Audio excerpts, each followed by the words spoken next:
I was one of the Native American children, adopted at birth and removed from our country's Indian reservation system. I was raised in a small middle-class farming community, but was never told of my true American Indian heritage. It was still taboo back in those early days. The years passed, and in 1987 I lost both parents. While going through their personal belongings, my wife discovered my adoption papers and she began a search. 5 years later, I was reunited with my biological Lakota family living on the Lower Brule Sioux Indian Reservation of South Dakota. I am a son of two mothers and a product of two worlds that had collided, but I have an equal amount of love and pride for both. I'm Paul LaRush, and the stories you are about to see are an attempt to share this true American story of a hidden heritage. The most important American Indian instrument was and still is the drum, as you can tell by going to any powwow or traditional Native American event. This week on Hidden Heritage, we're going to explore the role the drum has played to the American Indian culture and visit with a company that still makes drums the traditional way, virtually unchanged over the years. Different tribes have different traditions about the drum and how it is played, but the basic respect and construction are very similar. That is a hollowed-out tree trunk frame with a finely tanned hide across the openings and connected by sinew. Join us now as we visit with tribal members as they share their various perspectives on the ever-important role of the traditional American Indian drum. Right ahead. The flag song is paying respects to the flag itself, but each tribe has their own flag song. And, a flag song can be sung at many powwows, and it doesn't matter where the powwow is at. It doesn't necessarily have to be sung from where that tribe is at. The song can be sung by a visiting tribe. So these songs are sung in paying respect to the flag. Bide wakantawa oyate ki imacha zedo. Matonaji hemeyelo. Washichu ia DJ Thomas imakia bido. Like what I say in my first language is that I belong to the Spirit Lake people, the Spirit Lake dwellers, which is today the people know as Santee, the Santee people, which we're Dakota. And the name that I live by with my people is Standing Bear, Matonaji. But the Christian name that is given to me is Dietrich Thomas. If a person was to just walk up to a drum, they have to show the respect, not only to the drum, but to the people that sit around it, because, we have different people that, like our drum carriers, the keepers of these different things, the keepers of the songs, the keepers of all different elements that come along with that drum. And if we was to ask somebody, if they knew anything about it before they walked up to it, and, a lot of people, they just walk up just out of curiosity. But out of respect for that drum is the heartbeat of our people. Not only the heartbeat of our people, it has different things that we use from generations long ago, from the tree to the buffalo hide, or from all the different types of hides that cover that. And, there's so many different styles of drums out there, but, it's only authentic, if you know the actual truth about it. I see a lot of drums that are wrapped in a blanket, with tobacco left in there. What would be the reason for that? Because like when you use any type of ceremonial type thing, or any type of drum or something like that, you have to show the respect of it. We offer the tobacco, just like to another person. If we was to come and offer you tobacco to do something, in our ways, in our life, we cannot turn that tobacco away. You have to accept it, and you have to, do whatever is asked of you in a good way. Either it be going, helping somebody, or singing a song, or, just letting them use a drum or something. But you have to understand that with the tobacco that is left inside of it, it's just showing respect, because, that that's just like another person that comes to help the people because it strives throughout all these different things in the hearts of the people just to be heard. Well, when you come to 603 Main Street in downtown Rapid City, South Dakota, in the Black Hills, you'll enter the store and you'll see buffalo drums. They're all sizes, shapes. Some are small, medium, large, and the cottonwood is some of the cottonwood. They all have their coloring, and some have a real rustic look. People like it, and even the buffalo hides. Some are light. They're dark. They're light, medium, dark shades. Some have a little red in them. I have stuff for kids, women, men, and I have buffalo robes. I have painted buffalo robes, painted deer hides, and I have some unpainted buffalo robes too. I have buffalo tails and deer leather scraps and some sage. And right now I don't have sweetgrass, but I do have sweetgrass. And yeah, I just got a lot of stuff that we buy from local people from the reservation, and that could be like Pine Ridge Rosebud, Cheyenne River, Lower Brule, and then I do have other tribes in here too. I do have Ojibwe, Navajo, Shoshone, Bannock, and then Cree, Canadian Cree too. So yeah, there's just a variety of stuff. Like during a summer we're here like 8:30-ish up to probably like 6, 7-ish or something. But we extend our hours as we get more people. And then our winter hours are 9 to 4:30, 5 p.m.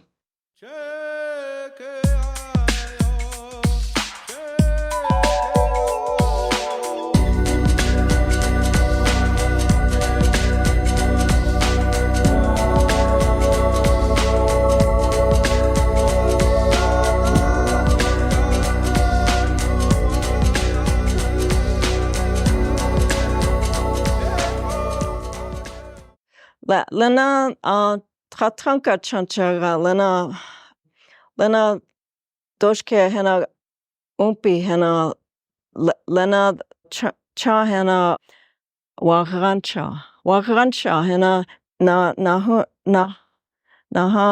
Hena Tatranka hi Cha na Ijabu he echa Champa Chansakala Naku Tachja Traha na Tatranka hi mahel. So what I'm saying is the drum is made out of cottonwood tree trunk. The cottonwood tree trunk is we don't kill live trees. We get trees when they're down, and they're down by wind or flood or water. So we get trees, and they're all sizes. We get like small size, medium to real large. And so we get the trees, and then we take them back and we have them on a flatbed trailer, and then they're hand chiseled. And then when they're hand chiseled out, they're dried for 4 to 6 months. And then at any time, if they split or they're mushy, then we throw it away and we burn it, we throw it away.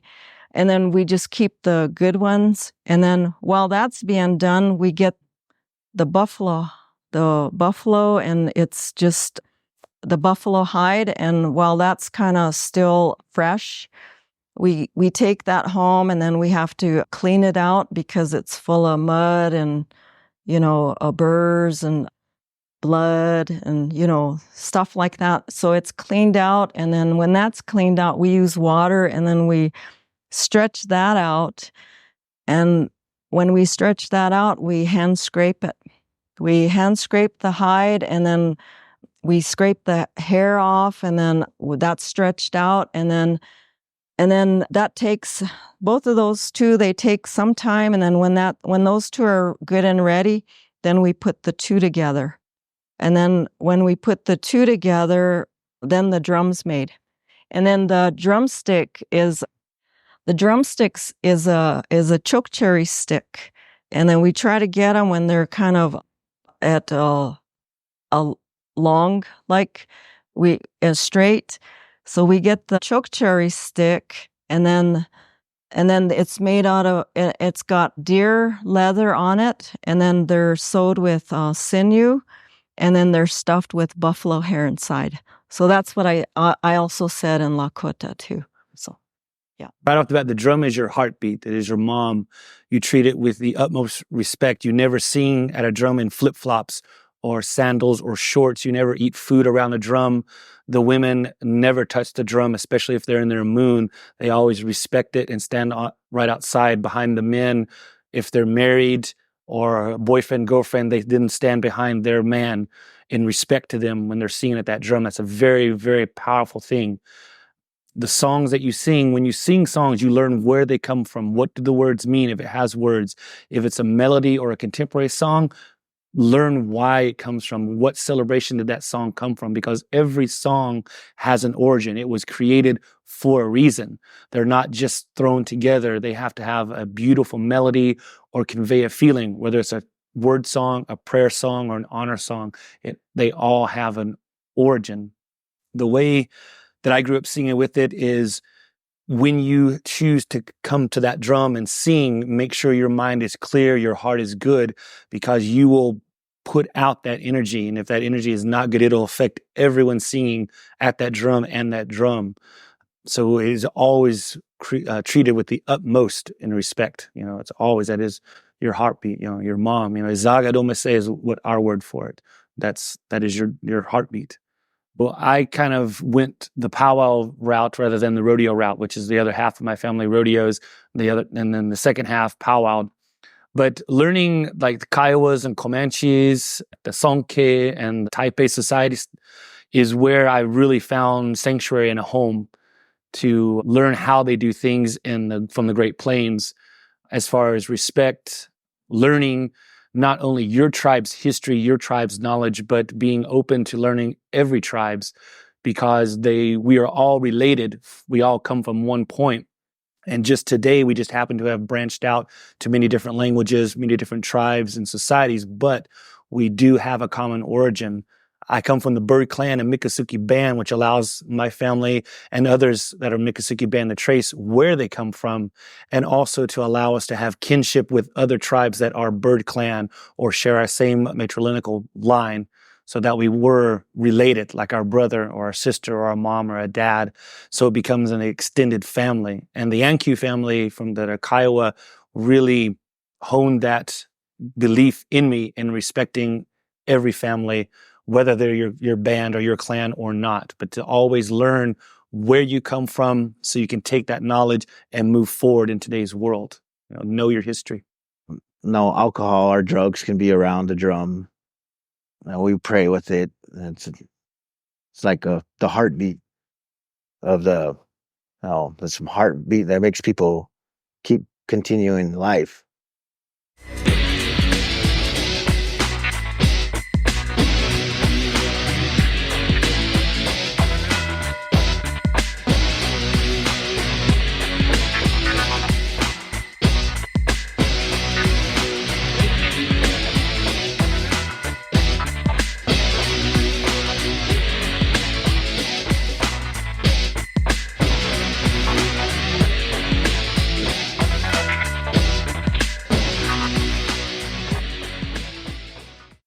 My style of painting is I use earth paints. My paints I use, it's a pigment or mineral paint, they call it.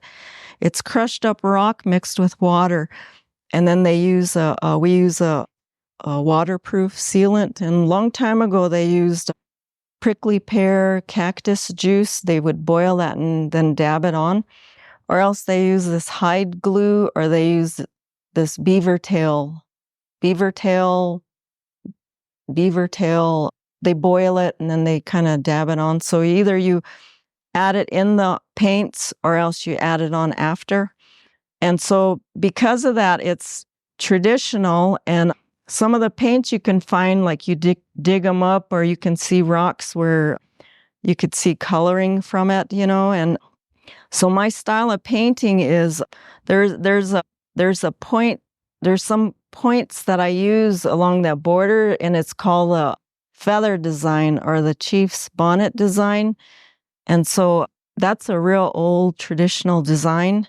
So I try to put it on a lot of the art I do. And then my style, and then I add my figures. My figures are kind of contemporary, modern contemporary. And so I add my style in there. So I do the buffaloes and horses, bears and eagles and elks and hens and people. I do people. And I even did one horse with a lady sitting on a horse and she's got an umbrella. And then that kind of, in a way, that I was trying to paint myself. But I never sat on a horse with an umbrella, but I just put an umbrella on there. So that's... So, Buju anin eje yayin gish gukwin dijnakaz waswaganin nandun jabam magizanindo dem. My name is Thurza Defoe, is my English name, but my native name is Gijigokwe, and most of my family and tribe call me that. It means sky woman, lady who comes from the eastern sky. And wherever she goes, she makes friends, or the grass turns green where she walks. I'm from the Oneida and Ojibwe tribes of northern Wisconsin. Oneida on my mom's and Anishinaabe on my father's. I'm also from the Eagle clan, the Anishinaabe side, and my mom's side. I'm the Turtle clan. Well, I started listening to traditional music was one of the fortunate Native children to have learned traditional music from the time I just was still in my mom's womb. So at that time, and also still today, a lot of Native American families, and non-Native families start to play flute music, or they start to play drums because you can really hear the vibrations. The reason for that is that the reason why the drum is so important is because if you put your hand on your heart and you feel that beat of the drum, they say that's the first music or the first rhythm that a baby hears inside the mother's womb. So as you're born into the world, you actually come into this world with hearing the heartbeat of your mother's heart, which is, consistent and always going. So that's really important, what I was taught by my mom and my father and from the Anishinaabe people. I also learned that the drum, the powwow drum, the bigger drum, that the men in many tribes only sing on the drum, and you see women singing behind them, is because that drum is a gift from the women. As told by Eddie Benton Benet from the Medewiwin Lodge, there's a story that goes along with all of the instruments, but in particular that drum. I have a hand drum here. They also have water drums and big drums, but the big drum there was a lot of war going on at the time, a lot of fighting, and it was a legend or a myth almost to many people, but to the Anishinaabe people, they believe this to be true, that there's a lot of fighting going on. And this young girl, she was really young, she was very stressed out, and so she went off into the woods, and she didn't want to get killed because they were killing a lot of, the families at the time. She jumped into the river where all the rice beds grew, and she held a straw from her mouth, and she stayed underwater for about 4 days, and she breathed through this straw to survive. And in this dream, this vision she had underwater, she was instructed to make this drum and give it to the men as a sign of peace. So this drum is really meant as a sign of peace to a lot of the men of the tribe. So that's why you'll see a lot of the women standing behind them as signify that this drum is a gift. Yeah, this next song is a traditional, you see in their performances and shows, we have the jingle dress dance. That jingle dress dance originated also from the Anishinaabe people, and it came to this really sick girl in a dream. She was instructed to make this dress of cones, these beautiful cones, and meant for healing. So the song that I'm going to sing and the song that goes with it is a very old style song. You'll notice some of the beats that happen in the song on this hand drum is tapped on the side, and that's meant to give thanks for the earth, right? So we use all sides of the drum, the front and the back. And on the honor beats, you usually hear a downbeat like that in the center, and that represents the sky. You'll see a lot of powwows and celebrations, and also during this dance, you'll see the dancer put their hand in the air to give thanks that whatever is happening at that time is being healed. So this song is it's called a sidestep. It goes something like this.